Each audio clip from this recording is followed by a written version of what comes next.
It's compelling, it's cutthroat, it's chaotic, it's clever, it's controversy and chaos, baby.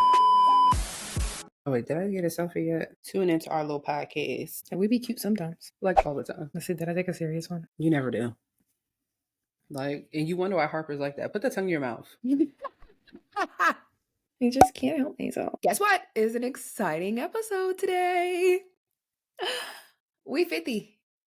Big 5-0. Big 5-0. In the 50s. Okay. We look good for 50. And do. Period. Yeah. And do. I can't wait to see like what we actually look like at 50. I feel like this, except more rich. Yeah. Like by 35, big bucks. Shit, I need to be rich by 32. Quickly. Now. You got like, 30 minutes. Like, I need 30 bands right now. I need 30 bands today. Immediately. No, you be seeing those posts and it's like, damn, I just really need 20,000. I just need 20,000. Yeah, it's like a little bit, just a little bit. Like, I just need a little bit, just something, a little bit of money. Yeah, something to hold me over. Yes. Okay. So, for 50, what is our random question of the day at 50? Okay, so... very random, but on brand for me because I'm always thinking about these things. The random question of today is, if you could rename yourself, what would you name yourself? I don't know. You need a minute to think about it? Yes. Okay. I do need a minute to think about it because it's like... I can't imagine yourself as anything else. Yeah. Like... I feel like my name used to annoy me when I was younger. I was like, why my mom just couldn't name me some simple shit? Just because of the sheer amount of times people pronounce my name wrong. And the things that they say are outlandish. I'm like... And it's not hard. I don't get it. It's not. And even when I tell them how to pronounce it, when you still do it wrong immediately after, I'm like, now I want to fight. Purpose. Because are you not listening to what I'm saying? It's 5 letters. It's very simple. Teray. Like if I write it down and even I put the correct accent over the E, people still don't know how to pronounce it. I'm like, the same way you can pronounce the E in Beyonce as an A, that's all that it does. It just tells you that the E makes an A sound. Teray. I don't, nothing else even, what they be calling you? Tara, Tara, Terry, Tara. Or you get the silence and I'm like, that's me. I'm like, here. Yeah. I already know you're talking to me. Like, I already know it's me. Yeah. And it's just like, well, it's annoying, but now I really like it. Like, I don't know what I would want my name to be. I've always loved your name. Like, yeah. Now, Sierra, although my name is Ciara, that's what my mom told me recently. And I like Ciara because it gives very like stush, Sierra, I love Sierra, but I also felt like, what my grandkids gonna call me? Cece, I think, because like that Cece was my childhood nickname, and I feel like that's gonna be my grandma nickname because Grandma Sierra sounds crazy. You know what I mean? Yeah, like, I don't like that. I definitely have a name that sounds very youthful and At 50, I don't think calling me Sierra is going to be appropriate. I might start going by Janice when I hit that age. You know what I mean? That's my middle name, my mama first name. So I feel like right now, most people just call me C. So yeah, but I absolutely adore C names. I want all of my children to either have C or M names. And if I could rename myself, I think I would rename myself Claire. That was my fake name in college. What's your name? Claire? Like that. And it's very effortless. It's like, duh. Like, Claire, and I know that you believe this wholeheartedly because it's just like, Claire. That's if I told somebody my name was Claire, they'd be like, oh, okay, cool, cute. Like it wouldn't be. You wouldn't bat an eyelash. Yeah. So I really love the name Claire. I got that from my wife and kids. I absolutely loved Claire on my wife and kids. And you never know, that might, if I have a daughter again, her name might be Claire. Her name might be Claire. That's cute. There are a lot of C names that I love. Kaylin, but that's very like kind of kiddie. So no, but Claire, that would be Kaylin or Caitlin? K, Caek, Oh, Lynn. okay. Mm-hmm. Another C name that I like is Celeste, but that I love Celeste. yeah. So those are like Celeste and Claire. It used to be Chloe with the C, but I don't really know about that one anymore. But Celeste and Claire, those are my two C names if I was to have a daughter again. I do. Well, yeah. Well, my name is very unique. Mm-hmm. I've probably only ever heard of one other Teray, and they pronounced it differently. So I'm like, bitch, back And up. that's the This is my thing. name. I like names that are unique, but not like I'm Uniqua. You know what I mean? Yeah, no. There's a girl named Antoniqua. You know Neek from the content creator. Her name's Antony. Very southern. But yeah, I feel like Claire is definitely a unique, not overdone. I can't stand overdone names, but it's very cute, classy, and really that girl. Just like Celine. I think okay. So I do have like an adult name. Mm-hmm. What is it? Elistine? Bitch, no. I love the name Teresa. I love Teresa. I love a good Teresa. But If like you don't get TH Teresa. I feel like Teresa? at 50, I could be Teresa. Teresa is an No. older woman name. No? It is. I could not imagine you calling, hey, Teresa girl. Teresa? No? Okay. Well, clearly my name is Your name was supposed to be Teray because you couldn't even answer that question. You couldn't even answer the question. You came up with Teresa. I like Teresa. Teresa's not a bad name. Don't get me wrong. I like Teresa. I like the name Teresa, but like looking at you, if you told me your name was Teresa, I would think you were lying. You don't think with like dark hair? Like if I put on my curly wig, dark curly wig, it would give Teresa. I think Teray is just good enough. Teray it is. And if not, I would want like an androgynous name. Like, is it a boy? Is it a girl? What is it? That I can see that for you though. Yeah. Like, I love that. Like, my dad's last name is Hunter, but I love that Zanique named her daughter Hunter. Yes. I love it. I thought you were gonna say something like that as your like what you would have named yourself. Then it probably would be that. Yeah, I could see that. Because I love an androgynous name. Because you're masculine. Clearly, I was your husband. Hunter. Hunter it is. If you told me your name was Hunter, I would believe you.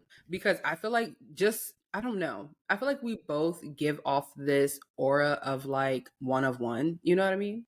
So although Claire is a very classic name, you don't know a lot of Claires. You don't know a lot of Claires. If you told me your name was Hunter, I would believe you because it's like there's something about her that's like it factor. Like she doesn't seem like basic bitch. So Hunter is very like, yeah, my name's Hunter. Call me Hunt for short. You know? Yeah. Yeah. So yeah, maybe we'll go with Hunter. That was a good question. Because I like that name. I actually really do like that name. Too bad I won't have any more kids because the next kid would have to be Hunter. You could change your mind if you wanted to. I won't. We're going to leave that in 2024. No.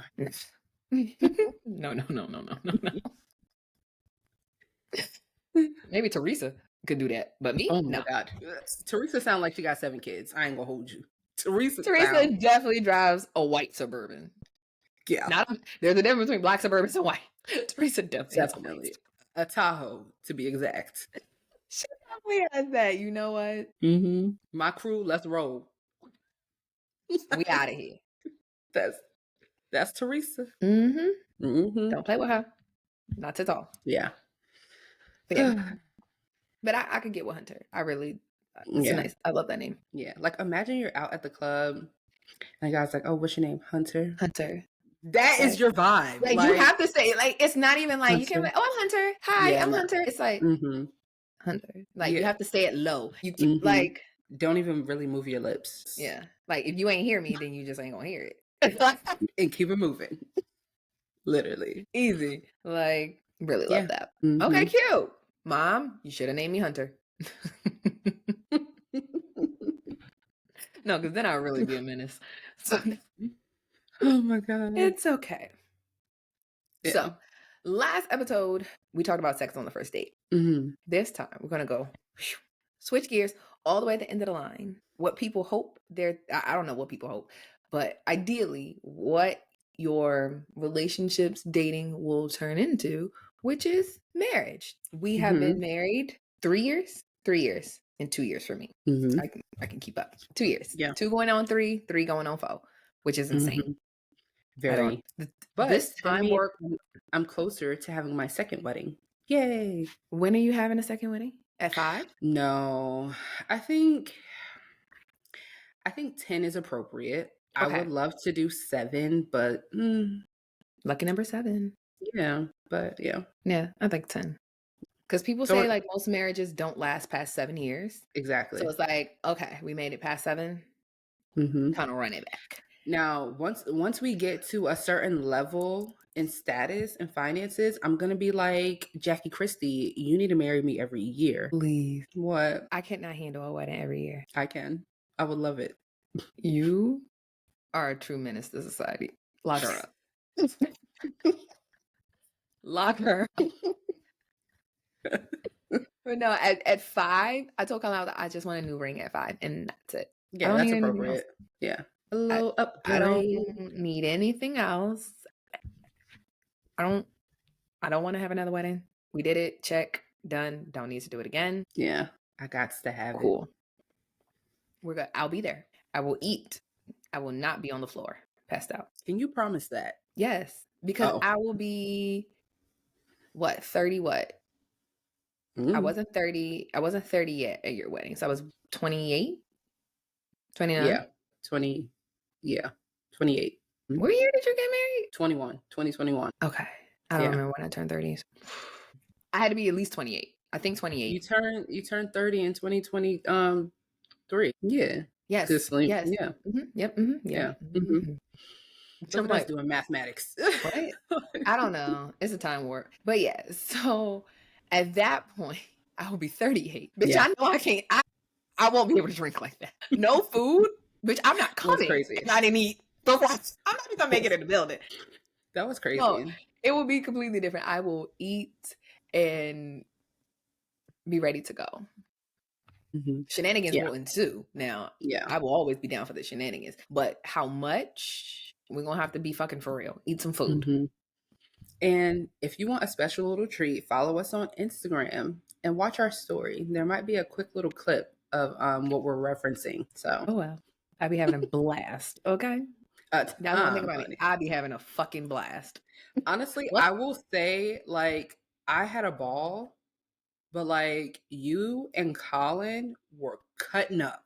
Y'all was acting a plumb fool at that wedding. And I was loving every minute of it. Okay. I love looking back at the footages and looking at y'all acting ass. I'm like, yo, is it my wedding or theirs? Because y'all were cutting up. Colin with the napkin wrapped around his head like Tupac. Y'all on the dance floor. He getting the microphone. Colin, how you get the mic? Yo, that's what happens when the DJ is your friend. That's what happens because they're not gonna say no. Exactly. That's what happens when the DJ. And you know what's crazy? We hired certain vendors for that reason because I wanted it to feel like an old school, like a party that we would go to, like back in our era. You know what I mean? Cabaret. Nobody could have DJ'd our wedding like Terrence did. So shout out to Terrence. So yeah. Oh. And nobody could have taken our pictures and captured the moment like Chewy. So shout out to Chewy. Like literally our friends and people that we came into the college years with were vendors at our wedding. And I love that for us because it was perfect. And yeah, y'all was acting a plum fool. And I love looking at them footages. And when Harper turned like 13, I'm gonna send it to her. Yeah, that Bob has you acting up. I'm talking stinky legging it, doing you everything. You named it. The girl was bend it over, bust it open. Like the girl was all over the floor. There was one point where I don't understand how Colin turned you into a helicopter and was swinging you around. That's what did it. Like it was at that moment is when I realized, like, this night is done. I should have been removed from the building at that moment. I should have been removed. Yeah. Security should pick her up and get this bitch out of here. But you know, I think what I will say is that we had a plethora of food, okay? You not eating was because you were being a great matron of honor, maid of honor, whatever the title is. That's why you didn't eat. They took my food. They took her food when I went to do an outfit change. However, we had a dessert bar, 12 different cakes, ice cream, cookies, brownies, this, and the third. But sweet food ain't gonna do. We ate the cake. Like, literally, let me set the scene. We're standing outside. It is nighttime at this point. It's dark. It's not hot. It's not cold. It actually did rain the night before, so it's a little humid. If you have been in Maryland, you know the humidity. Don't play no motherfucking games at all. It was humid as fuck. We are standing outside. I am holding said plate of cake, lemon cake to be exact, in my hand. In this other hand, I have a blunt in my hand. I am literally holding, here you go, Sierra. Pull for me, pass it, cake. Feeding her the cake. Feeding me the cake. I had one piece of cake. One bite, feeding her the cake. Oh, comes back, here. Okay, pass it back around, cake. Did I get any milk? No. It was just, I was doing my job. And drinking on the job. And this is the thing, though. I will blame myself, and I will say we should have shut that bar down earlier. The bar got shut down at 12:30. We had the venue until 1. So we should have shut that bar down at 11:45 because our friends don't know how to act. And I love that for us because the memories be memorying. So we don't know how to act. Yeah.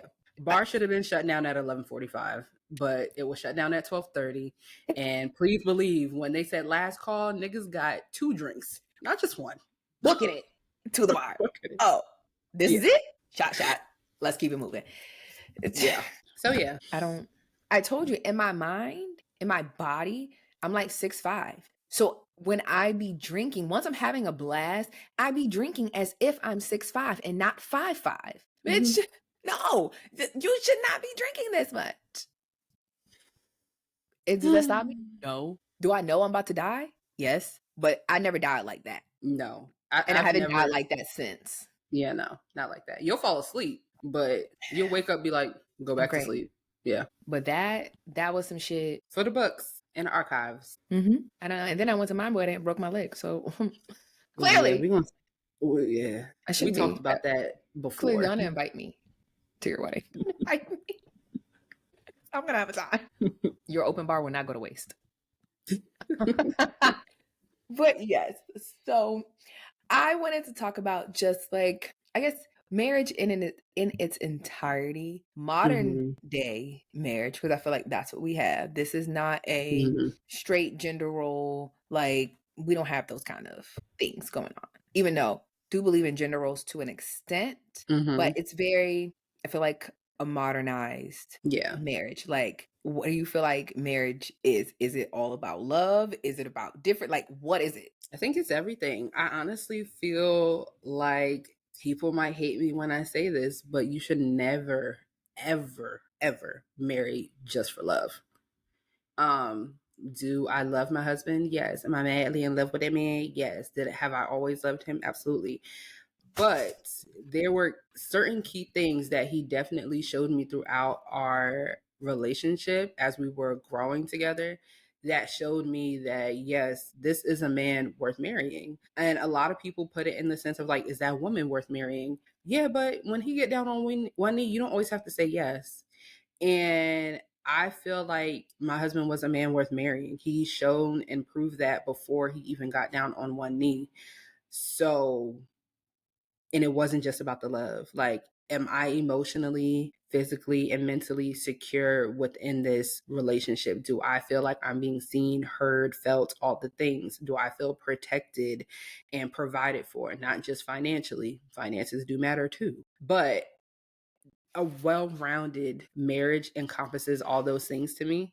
And I'm not saying I have like the most perfect marriage. Like, we haven't been married that long. We're still growing and learning each other. But I would never tell my kids to marry because they love somebody, because I truly think you can love somebody and that does not mean you were equally yoked or meant to be with them. True. So, yes. Yeah.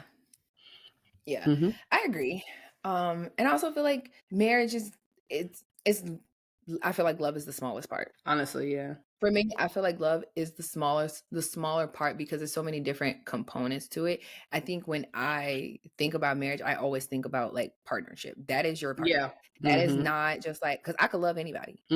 Like, you could literally... And you can stop loving people too. You could love anybody. You could stop loving people and still be partners. Yeah. And those people that I don't want to know anymore about, the Smiths, the Pinkett Smiths, that's what they have. Mm-hmm. I think as much yeah. craziness that we did more shit than we ever wanted to know about them. I think when they do speak and they speak on each other and their union, marriage, whatever they want to call it, that is their underlying thing, is that this is a partnership. Whether good, bad, ugly, indifferent, I am doing this with this person. This is what I chose and this is what we doing. And I will say, listening to her book gave me a whole nother perspective on motherhood and marriage. Not gonna lie. Not gonna yai. Maybe that's Jada my read. definitely, I think you should. At some points it made me emotional because at that point when I listened to it, how old was Celine? She was just turned 1. And I was going through that period where it was like, am I being a good wife? Am I being a good mother? Am I losing myself? Who am I? I don't even know who I am right now. Like I do, but I don't. Like that period, hearing it from somebody in her situation, it's like you have all the money and finances and resources that you could ever need. And you're still going through this. Why? And like it just gave me a different perspective on her and on their marriage. So some of the things that she said, I was just like, I don't really agree with this, but like I get it. Yeah. And I think that everything it's very subjective. It's not a textbook thing. It's not something that you can be like, oh, I'm going to emulate what they got going on, what they got going on. No, everything about marriages, when you marry somebody, is an individualized experience. And not only that, your marriage isn't always going to look the same every year of your marriage. It's going to change. And I think that that's the overarching thing is like your spouse has their life happening at the exact same time as you. Everybody is living life and experiencing life and learning everything for the first time. Nobody has been here before and just like, oh, I just know, so just follow me. Everybody's doing their shit for the first time. And I think that a lot of times when people think about marriage, it's just like everybody thinks the exact same. Y'all do things the exact same way. And that's not true. Everybody is going through different experiences in their life, whether those be financial, whether those be emotional. You're just growing as a person. And growing pains are real. Growing pains together as a unit is real, and growing pains separately carries its own thing. But if y'all are in a partnership, it's kind of just realizing that, okay, we're doing this together.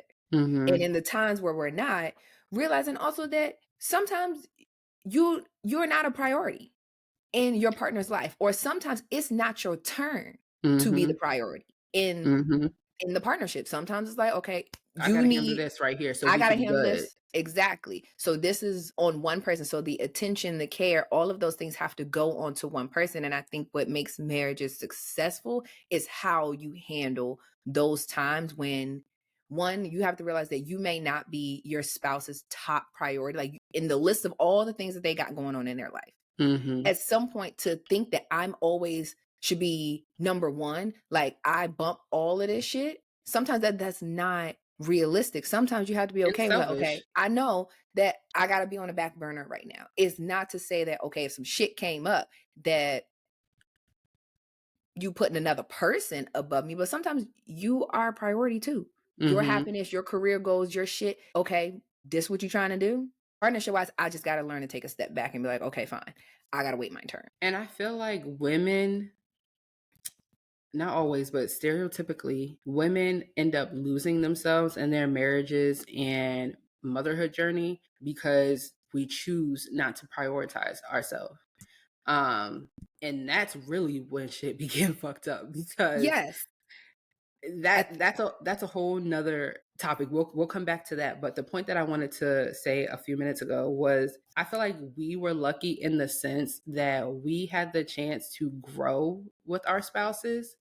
And that's why like a lot of different obstacles and things that we may go through in our marriage or in our grown adult relationship it's not a heavy for us, because we've already grown with these people. You've already shown and proved like what you are like when we really in the trenches. So I'm going to give you that grace. The next time the trenches roll around, I'm gonna give you that grace because I know your intentions and I know what you've shown and proved. Like prime example, right?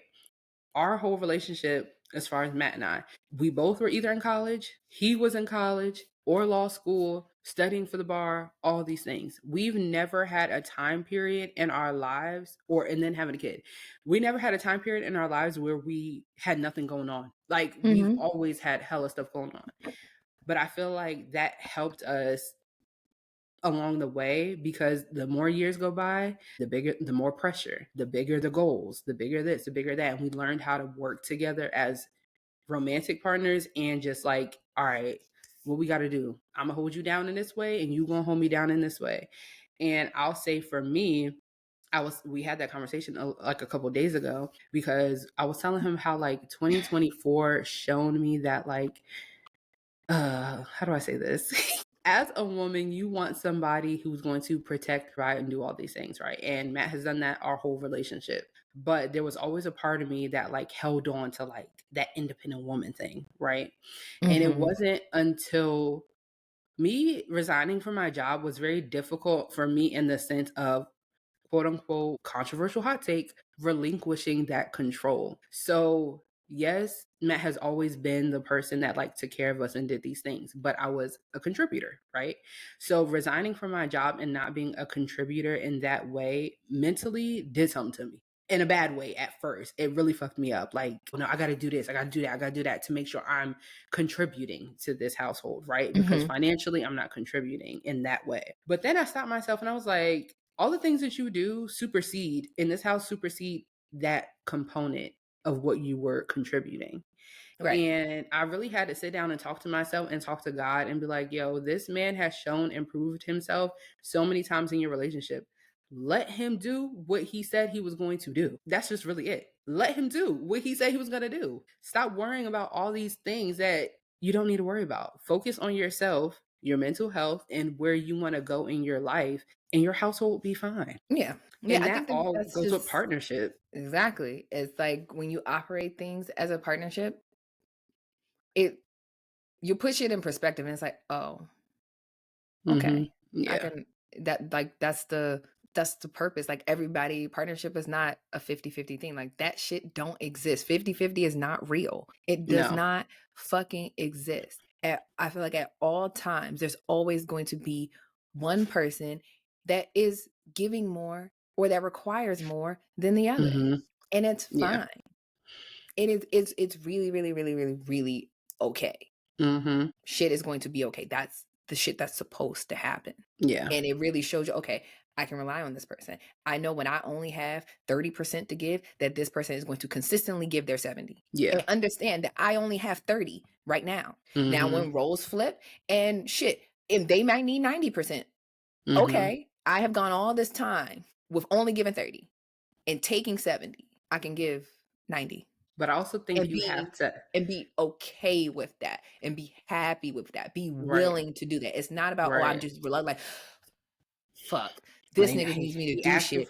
I'll do it, but I really don't want to do it. No. But also giving your partner that space to be like, yeah, I need you to do this. I need you to step up, or I need you to relax. I need you having that safe space to communicate and have those hard conversations. Like, for me, the hard conversations are definitely hard. I don't know why, but like, one time I just asked my, like, what do you need me to do? Like, give me a list. What are a couple things that, yes, you could do it for yourself, but like, what is something I can help you with? You're a busy person. Like, you know what I mean? Just little things like that. And communication wise, leaving that space and that door open for the conversation is hard enough, because sometimes if you anything like me, you be holding shit in and be like, oh, don't hold it in.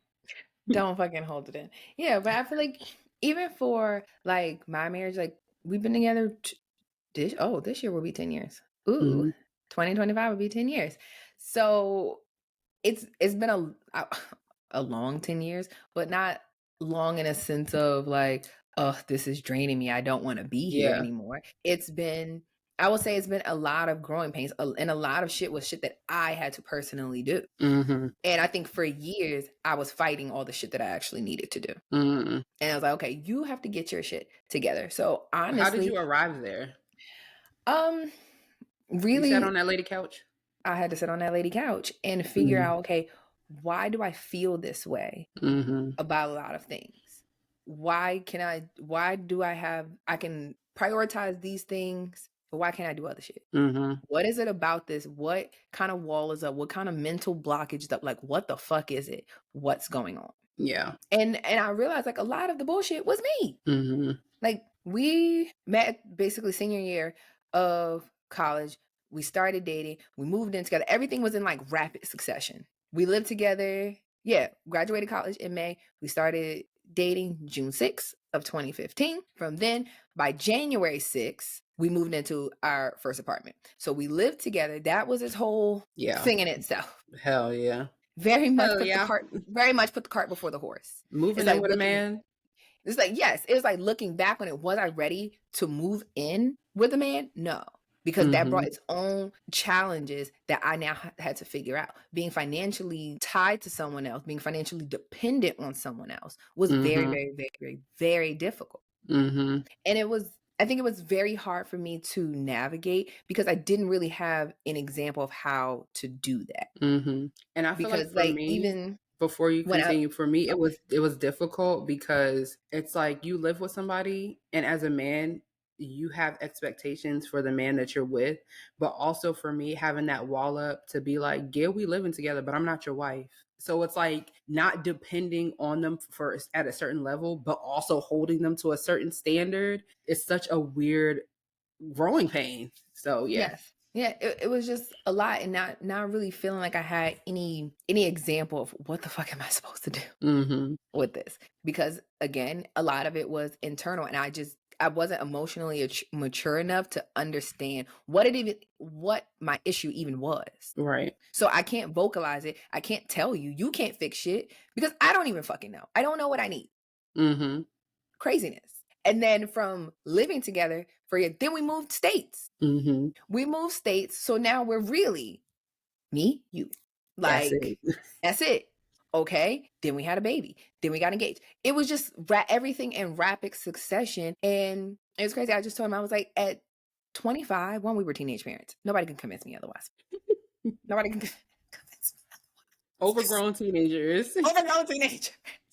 Like, teenage parents still trying to figure shit out, and then add another level on top of it of now we're engaged. And it's like, honestly, if I look at it, I'm like, we were not prepared to be married at 25. Right. At that point in time, we were not married. I definitely feel like if we had rushed and just like, okay, let's just get married right then and there, because you know me, I move quickly. I'd be like, okay, we engaged, we can get married tomorrow. Like, let's get this shit done. Go to the courthouse, sign these paperwork, and go on about our business. But I really feel like at that point in time, it would have not ended well. I could very well see us being divorced if we had got married at that point in time, because I was not ready. I feel like part of me, I put pressure on him. I don't think it was like he did it like under duress or didn't see wifely qualities in me, but I think that it was just like, he always says like, I made a comment, and I was just, maybe we were playing a game or something or whatever. I made a comment about us not getting engaged or him never proposing or whatever. Now, I don't remember saying this. He says I did, so I said it. No, I'm not going to say like it didn't happen. He said it happened. It happened. I probably said it in jest, like making a sarcastic joke, and it probably went in, and I really wasn't thinking about what I was saying. But it was something that stuck with him. It stuck with him. So it's just like, okay, we ended up getting engaged, but it was like, okay, now what? Do we really have the makings of being married? Do we have all the components that we need to feel like, okay, this makes sense? We should do this right now. And I'm glad that we did not get married right away, because the following years, we had to figure out our shit as parents. I was going through a lot of shit. I hated my job. I was depressed as fuck for 2 fucking years. Like, I didn't know who I was. So you can't, how am I gonna be a partner with somebody and I don't know what the fuck, I don't even know what I have to offer. Yeah, I can cook, clean, I can put on a happy face, I can look presentable, I can look pretty, I can be a nice little trophy wife, great. But it'd be like, it's nothing behind those eyes, babe. I'm just here. And for years, that's what I felt like I was. I'm just here. Like, Damn. I don't have shit. to offer. I have nothing to give. I would not be, at that point in time, I would not have been a good wife at all. Mm-hmm. So it's just like, I'm thankful that he stuck through it with me and continued to just like push me. And also on his side, doing his own personal development and growth and really showing that, okay, I can relax. The Mm-hmm. other things that I need outside of love, he does provide them. Mm-hmm. And has been providing them, whether it was the way that I wanted it to look, like really kind of looking back on things, I'm like, oh, he was only doing what he knew how to do. Mm-hmm. Or even what he thought you wanted him to do. Doing what I Mm-hmm. wanted him to do, or doing what he knew how to do. Because when you don't have no examples, Mm-hmm. you just gotta throw shit at the wall and see what fucking sticks. So Mm-hmm. it's just like, now being an adult, I can look back on things like, oh, we just didn't have the appropriate fucking tools. Mm-hmm. We didn't have the tools. Now we got married at, Age is escaping us. Baby, I don't know when anything happened. We got married in 2022. Yeah. Our daughter we got engaged in 2018. I could tell you the years that things happened. We got married Mm-hmm. June 30th, 2018, actually. I can tell you the dates of things, but I don't know how old I was. But yeah, we got engaged in 2018. We got married in 2022. Mm-hmm. That's right. Yes. Yeah. Mm-hmm. June 10th, 2022. I got it. Mm-hmm. So it's that 4-year gap was necessary. It was so fucking necessary. Like, I'm thankful that we had that time, because I was on the verge like, oh, I got to pack my shit and I'm getting the fuck away from this. I have to go. Mm-hmm. And part of it was just, yes, not being happy with where I was personally, but also being afraid of what does this look like. Mm-hmm. And again, mine's fear for sure. Yes, again, me putting the cart before the horse. Like, in my mind, it's already ending badly before the shit even started. Mm-hmm. And I'm like, why do I have this thing within me that I just feel like this shit's going to end badly? Mm-hmm. It's like, no. What has shown you that it's going to end badly? Nothing. Right. So it was for me to stop operating in a sense of fear and also be honest and be fucking for real about, one, what I was feeling, two, what I needed, and also just like letting shit go. Like, that's not real. That's made up shit. It doesn't have to look like this in order for it to be right. It's like, no, it doesn't. That's not real. Stop comparing your shit to other people's. Like, no, like, comparison is literally the thief of joy. For sure. It is. So it was overthinking, because that was my problem. It is overthinking. Like, you just can't do that. So I'm thankful that he was there and willing to be understanding, because honestly, I feel like a lot of men would not have stayed. I feel like anybody else would have got the fuck up out of here. And that's why I feel like we're soulmates, because he be holding it down with this crazy ass, like, you have this crazy ass wife. Nobody really fucking knows how crazy I fucking knows how nuts I truly am. But it's the acceptance for me. You accept this crazy shit that I got going on? Awesome. You're a keeper. Stay right here. But it's like, now it's like I can do things differently. And also, I feel like him acknowledging the growth that I made was important. Yeah. Because the acknowledgement means a lot to me. Just like, oh, you have changed. You do handle things a lot better. You handle conflict a lot better. And for me, it's just like, okay, am I doing it right? I feel like I'll be making progress, but really, it doesn't matter at the end of the day if the other person is like, okay, no, not good enough. Yeah, that's not really what I wanted. That's not what I was asking for. So I had to be open to figuring out my own shit. So therapy helped with that. Once I was finally not depressed anymore, and I could actually be a real human again, then it's like, okay, we can level ourselves back out. We can figure out a lot of things. I can really be honest and communicate a lot of things that I felt unnecessarily pressured about. And fuck it, I'll say it. Like, one of the things that I think I felt mentally pressured, probably by myself, about was having more children. I knew after the first one, I did not want any more kids. And prior to us having our first one, we always talked about having 3 kids and doing all this. And he wanted a big family. And I'm just like, I cannot give that. I can't. It's like, I physically could, But what is it going to do to me? What is it going to do to me? And I think that was the first time I feel like I really, really, really made a 100% selfish choice. That I'm like, I know that I have to be the mother. I am the carrier. I got to cook the baby, feed the baby, take the baby. I got to do all of these things.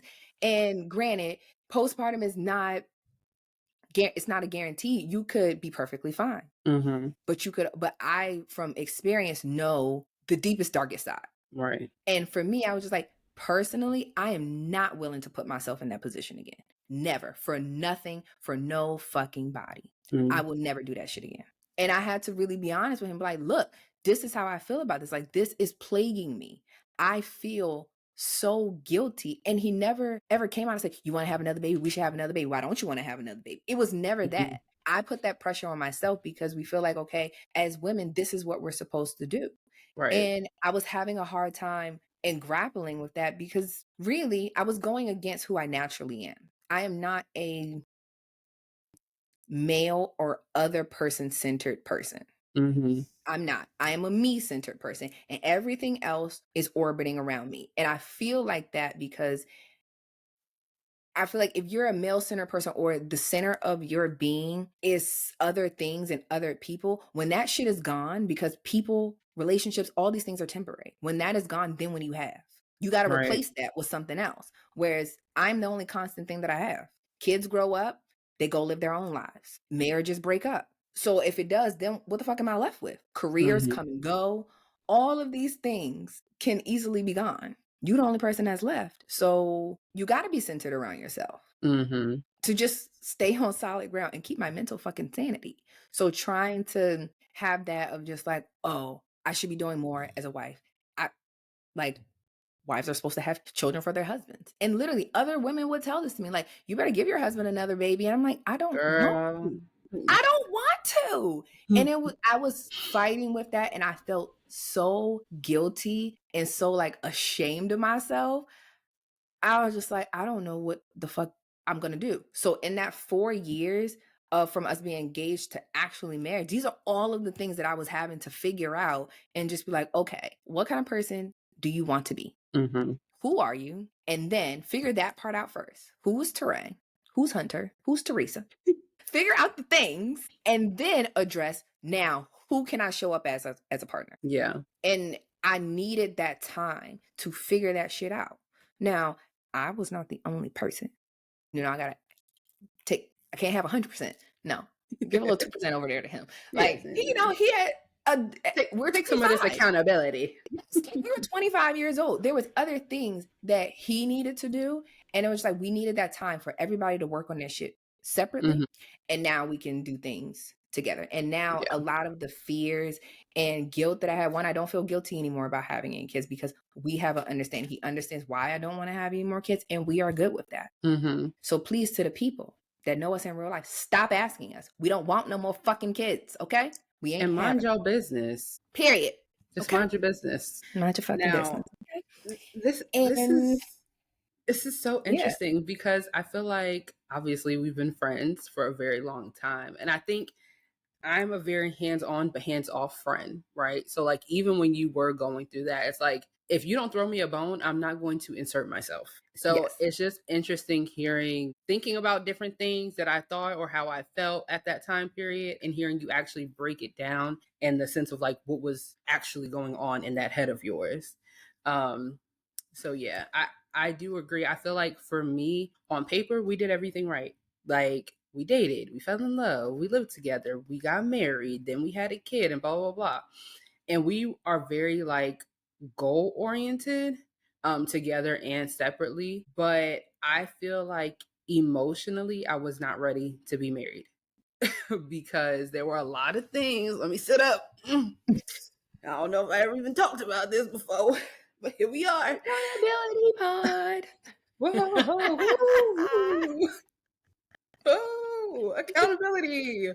Whoa, I'm afraid right now. So emotionally, I don't think I was ready to be married because there was always something in me side-eyeing him, unfortunately. Like he's never given me a reason to not trust what he said. But because of my childhood daddy issues, childhood trauma, I'm always waiting for the shoe to drop, because there's no way this man is exactly who he said he is. And that fucks you up mentally in so many ways. And it took for us to like be engaged and like actually be getting married. And I had to be like, whoa, I'm supposed to put my trust in this nigga, stupid hoe. How you figure? Hello? In the playbook. It ain't there. This is everything that I told myself not to do. I literally told myself in my teens and in my 20s, don't ever trust a man 100%. Don't ever relinquish that power. Don't ever give that emotional hold over to them. Why? Because in my childhood, I was taught that the man that was supposed to show up for you and supposed to be reliable wouldn't. So why would I think that this man that say he in love with me is going to hold true? That shit is a mind fuck. And I really had to sit myself down and be like, you're really about to lose out on a good thing, because you can't just let your trauma go. And even to this day, it's still hard, like, to really be like, girl, you being a little crazy, calm it down. And I think we did premarital counseling and everything like that, and had a lot of tough conversations, in the sense of like, we've always been very close and been friends. So we have a lot of different conversations that most people might not have with their boyfriend or whatever, right? But because we grew up differently, there are a lot of things that are ingrained in your mental that you don't think about until they pop up. And a lot of the ways that I think, or my lack of wanting to be dependent on a person, let alone a man, Matt could not understand. Like, he gets it, but he's like, why are you like this? Like, why are you like this? Yeah. So I really had to sit down and like look at myself in the mirror and be like, why are you like this? You act like you so healed and you good, but are you really? And until I really like put a label on what my issues were, I think all of the negative traits that I have boil down to my daddy issues. That's just what it is. My lack of vulnerability, down to my daddy issues. Not trusting people, daddy issues. Like, that's what it is. And until I like, one, acknowledged it, because for a long time I walked around like, I don't give a damn. So what? He wasn't in my life. I'm fine. Like, until I acknowledged it, accepted it, and then tried to work on it, child, emotionally, I was fucked. Okay. Yeah. And I feel like that be the thing, that your partner can see a lot of shit in you that you can't see. Yeah. That you just can't see it at all. And I'm just like, because everybody knows me. You can be like, what's wrong? Nothing. But all those nothings, and I'm like, I'm dying something on the inside. Literally very much melting. Something. I'm melting. Like, it's wreaking like World War III in my mind. Okay, literally, it's going to hell quickly. In a handbasket. Gasoline draws straight to hell. Let's do not pass go. Struggling over here.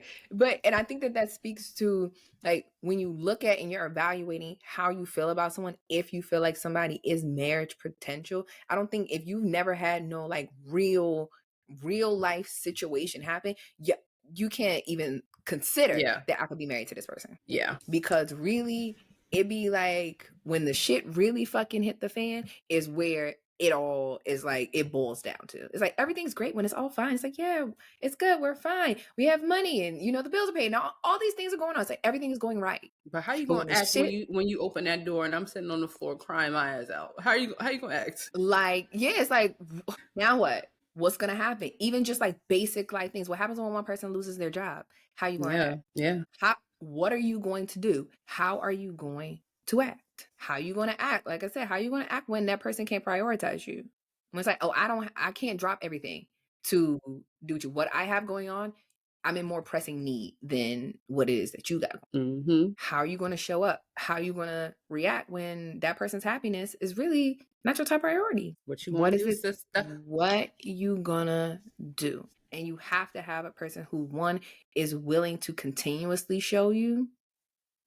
And I feel like if it's how a person really is, it's never going to switch up. Right. Like, if a person really fucks with you, a person really supports you, a person really wants to see you win, that's always going to be who they are from beginning to end, through and through. It's never going to might be at their own detriment. Yes, at their own detriment. And even in situations where it's like, if y'all decide to separate, that's the person's the way that they feel about you won't change. Mm-hmm. I still want the best for you. We can't be together, but I still want the best for you. Yeah. I still support you. You still care deeply about that person, and you just want to see them succeed Mm-hmm. in every aspect. But the shit be hard just getting to that point to be like, oh, I do see all the times that you held shit down. Mm-hmm. Whether I agree with it or not at the time, there it is. And even with that, moving into present day, I definitely want to be more intentional and be better at like, not necessarily thanking my husband, but like reassuring him, like, I see you, nigga. I see you doing your big one. I see you doing your shit. Thank you for being a good husband. Thank you for being a good father. I see what you did there. You picked up them shoes by that door. Thank you. So like sometimes for me, it's hard to like relinquish that like, ooh, fuzzy, right? Yeah, So good like, job. yeah, like good job. So what? But I will. I will send you a meme on Instagram DMs and be like, oh yeah, if your husband did this, did that, let him know he a good man. I'll send that DM to you, babe. Where is toxic femininity? Got to have it. We could be on the couch. I literally just did it the other night. We both sitting on the couch, rolling on the phone. He looked at me, he's like, thanks, babe, love you. I say, yeah. There you go. And let me continue to go about my business. Like, don't make this shit a big fucking deal. I'm gonna Don't keep make it weird. Don't make it weird. Like, chill out. Don't make me snatch a compliment back. Calm down. Listen, I'm a work in progress. Everybody is a work in progress. And it's just like, as long as you continue to work, I feel like things will continue to progress and get exponentially better. Yes, absolutely. Yeah. So to all the people out there who are engaged, newly married, shit, we still newly married. I would say we still newly married, but we just been with them for so long. Like yeah. It's going on 12 years for me. Shit. Woo. Made it over a decade. Hey. But yeah, it's like you really have to, everything is a lot of fucking work. It is not easy. And we're no experts. We are just in a place in life where we're finally comfortable to speak and share our experience. And that's just what it is. I feel like that's really just kind of what a lot of it is about, is you kind of need other examples. Mm-hmm. Because your parents' marriage, your grandparents' marriage, like those things are completely different times, different strokes, different folks, but the times are different. Very. The circumstances are different. The parents were teenage parents. Like my parents were teenage parents, and Matt's parents were immigrants in this country trying to make it. Yeah, very similar struggles, but just different. It looked different. Yeah, it's different. So how you show up, even what like Celine has to look at, it's going to be different. Yeah. So it's like, you can't look at this as your example because it doesn't apply. It really does not apply to you because your situation is different. Other people, sometimes I feel like now it's different because a lot of people have like, oh, I'm not getting married. I don't even want to do that. So for those that actually do want to get married, it's like, okay, where are the examples of young, I guess, millennial married people? Where the fuck are y'all at? And what are your thoughts? What are you doing? How are you surviving? What is it? There is no like secret recipe. The Krusty Krab recipe does not exist at all. I'm sorry, I cannot give you the Krabby Patty formula. I don't got it. There is no formula. But what I can give you is a little bit of experience. And some things, patience, vulnerability, communication, honesty, therapy, heavy on that one, personal therapy. If y'all feel like y'all need to have couples therapy, whatever it is. Honestly, in the willingness to work. Yes. You literally have to wake up every day. Yes, choose yourself, but wake up every day and choose your marriage. Because some days you're going to wake up and be like, yo, I don't even want you to talk to me. You and that kid.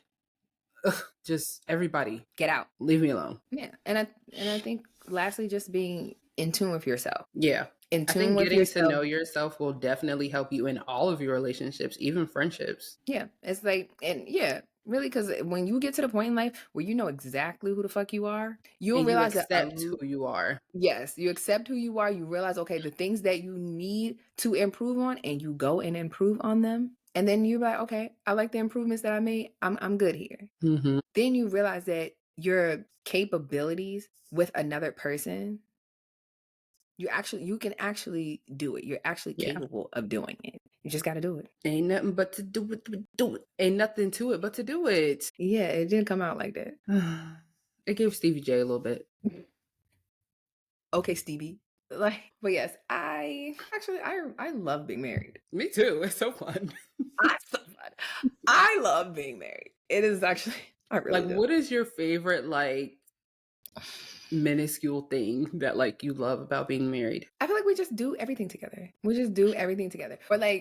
what I wouldn't even say it's necessarily being married, but he be talking to me about sports. He just come and be like, such and such. I'm like, well, who the fuck is that? Who is that man? I was like, babe, I don't know that man. I don't know nothing. Who is he?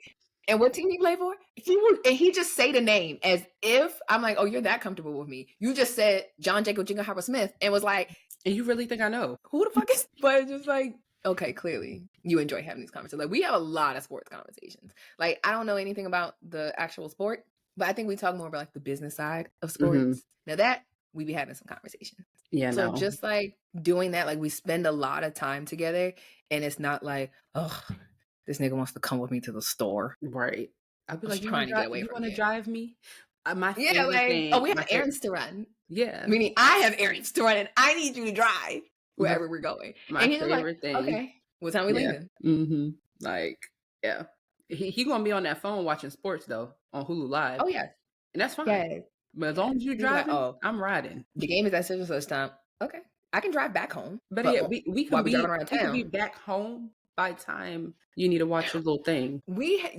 I'll try to be back home by then. We have literally sat at Valentine's Day dinner, phone propped up on a nice steakhouse restaurant table, watching the fucking All-Star game.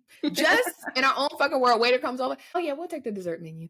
And literally just sitting there, truly iPad children. Just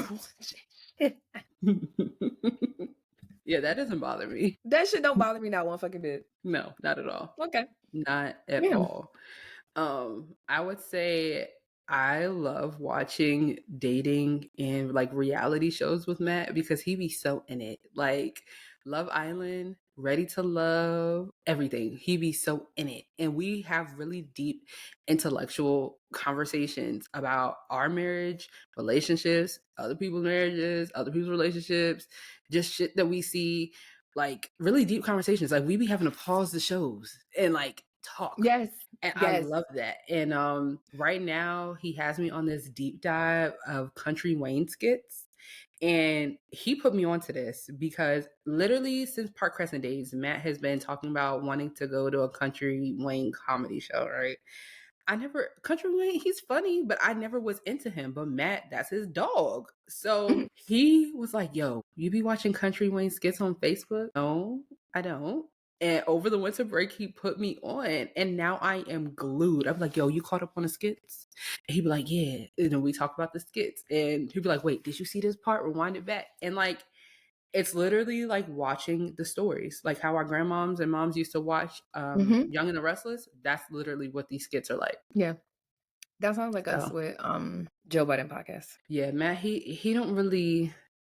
You really got to capture his attention for him to really listen to a pod. It might take him a day or two to even, yeah. If it's not sports and it's not what I just described, a dating show or something to talk about, Kevin Samuels. Oh, baby, we used to be in deep, dark Kevin Samuels rabbit hole. Love those days. May he rest in peace. But yeah, we definitely, we do that show all the time, especially on the drives back to driving back to Maryland. A 2.5 hour episode is definitely gonna carry us about 3-4 hours in the car because we gotta talk about this shit. Because we gotta stop, pause. What do you think? Bitch, we've been talking for 40 minutes. All right, play it back again. And then just going. I think it's just we have.